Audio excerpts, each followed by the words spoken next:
When I was in college, I studied abroad in Costa Rica with a group of about 20 students from my school. One weekend, we went on a school-sponsored trip to a town on the Caribbean coast. We had a great time at the beach. It was really fun. But on our way back to San Jose, the charter bus that our school had rented began having some issues.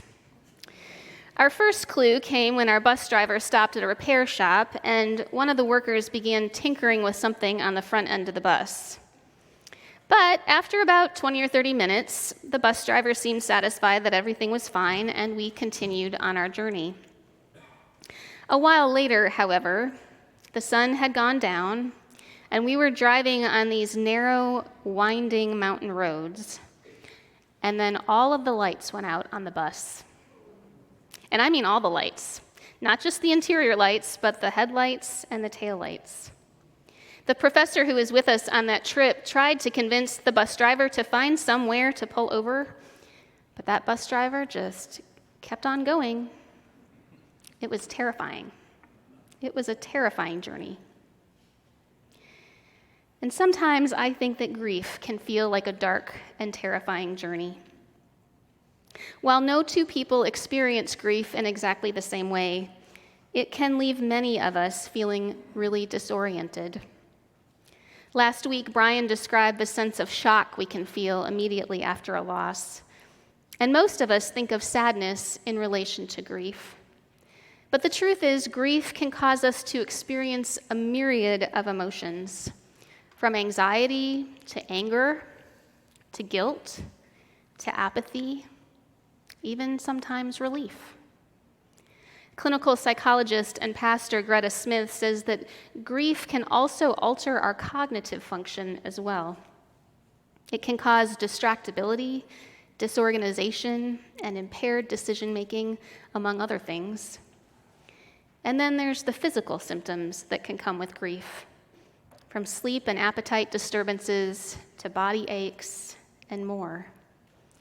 There is so much about grief that we can't control, so much that goes on in our bodies and our minds and our spirits, and that can be terrifying. And then to make matters worse, we live in what Smith calls one of the most death-denying and avoidant cultures in the world, and perhaps in history. She says, we expect people to go back to their normal lives, often immediately after the funeral of a loved one, or after their 3-day bereavement leave is over and they've returned to work. And yet, grief has its own timeline. It is not something that we can just get over in a few days, and it's not a neat and tidy linear process. In his book, A Grief Observed, C.S. Lewis writes about his own grief after the loss of his wife. He says, I thought I could describe a state, a map of sorrow. Sorrow, however, turns out not to be a state, but a process. It needs not a map, but a history. And if I don't stop writing that history at some quite arbitrary point, there is no reason why I should ever stop. There is something new to be chronicled every day, he says. Grief is like a long valley, a winding valley where any bend may reveal a totally new landscape. Perhaps that's why Psalm 23 is such a powerful and enduring source of comfort to those who are grieving. The psalmist knew something about valleys of grief and dark and terrifying journeys. And though it was written thousands of years ago, the poetic language of Psalm 23 invites us to make it our own. And I think it might have some lessons to teach us. The psalm begins with an affirmation of who God is. God is our shepherd, the one who provides what we need, the one who takes care of us, the one who leads us. He makes me lie down in green pastures, the psalmist says.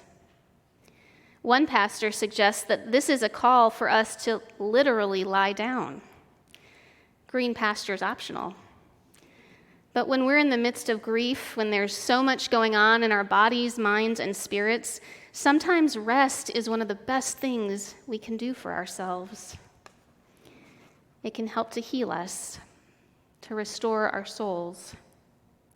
And honestly, that's probably good advice even if we're not actively grieving.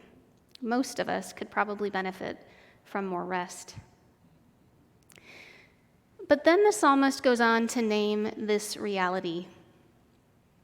Even in the care of the shepherd, we can still face dark valleys. Or, as the beloved King James Version translates it, the valley of the shadow of death. Pastor Robert Fisher describes it as a valley of extreme darkness, the place of our deepest troubles and fears, the place where we think no one will ever accompany us.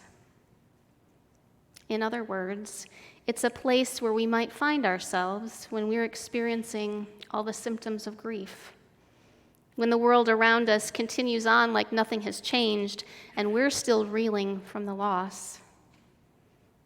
It's where we might find ourselves when everything feels out of control.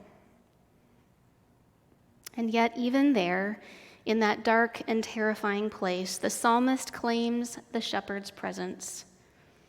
And then he invites us to move from affirmation to prayer, from talking about God to talking to God.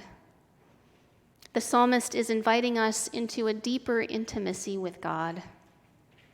Even though I'm walking through the darkest valley, God, I am not scared, for you are with me. You comfort me. Fisher notes that the shepherd doesn't lead us away from the valley, nor does the shepherd abolish the darkness. Instead, he says, we walk right through it. We face the darkness, but it holds no power over us because we are in the presence of the Lord. The dark and terrifying journey is transformed.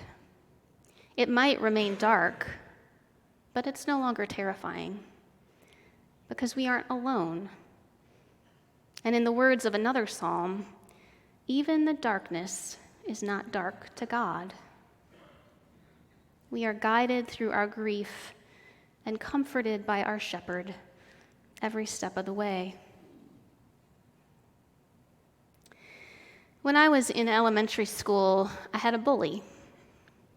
The bullying began on Halloween. I remember because I was walking home from school in my costume, and an older girl who was incidentally dressed like a devil started poking me in the back with her pitchfork.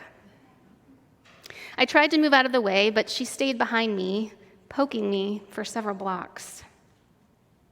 The next time it happened, she ran up from behind and grabbed the hat off my head and then ran away. I found it in a ditch later on. Things went on like that for a while. I began to dread the walk home because I never knew if she would show up, and if she showed up, what she would do.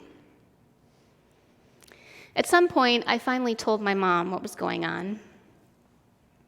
Now, I imagine she could have responded in a number of good ways, a number of helpful ways, but she decided to start walking home with me. Except she didn't just walk home with me. She started striking up conversations with the bully. I don't know what all they talked about. I didn't really want to be near that girl, so I walked ahead of them. But she and my mom would walk and talk until the bully turned off to go to her house. Eventually, my mom stopped walking home with me, but that girl never bothered me again. My walk home didn't change, and the bully was still there, but she was no longer a threat. Something had been transformed. Psalm 23 ends not in a dark valley, but in a place of abundance, at a banquet, where the psalmist's cup is filled to overflowing. His enemies are still there. They haven't gone away, but they're no longer a threat. Perhaps they too have been transformed. I think the promise for the psalmist and for us is that we won't stay in dark valleys forever.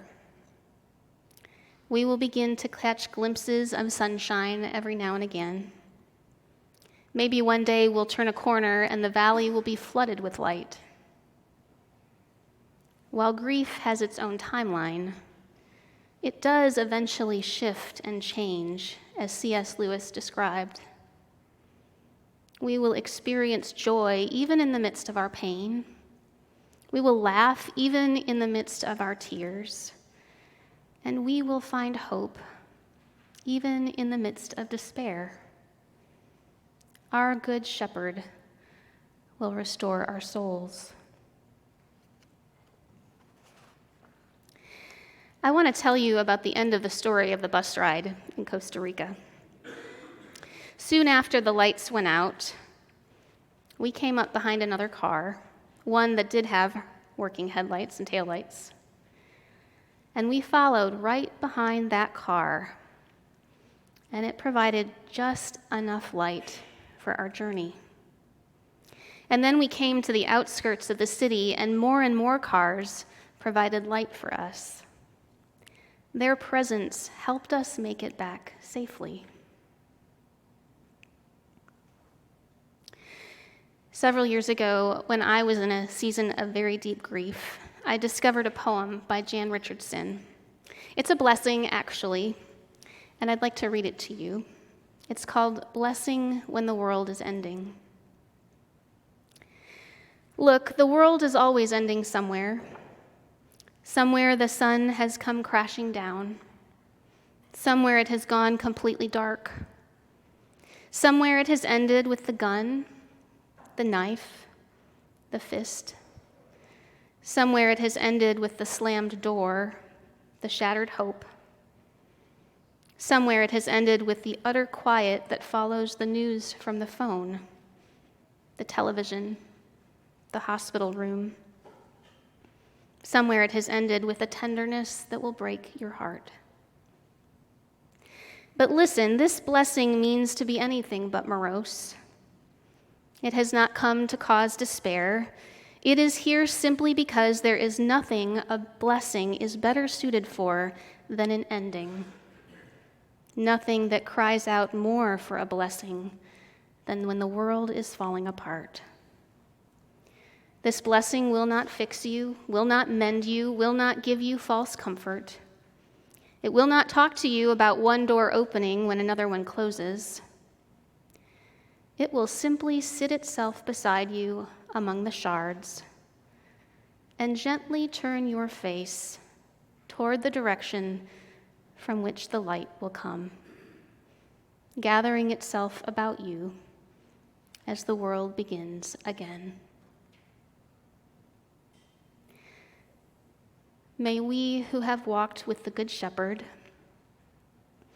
may we who have experienced the healing and transforming and restoring power of his presence, may we offer that same kind of presence, that same kind of blessing to others. We don't have to offer platitudes, and we don't have to fix anyone. May we simply sit beside them and bear witness to the light. Amen.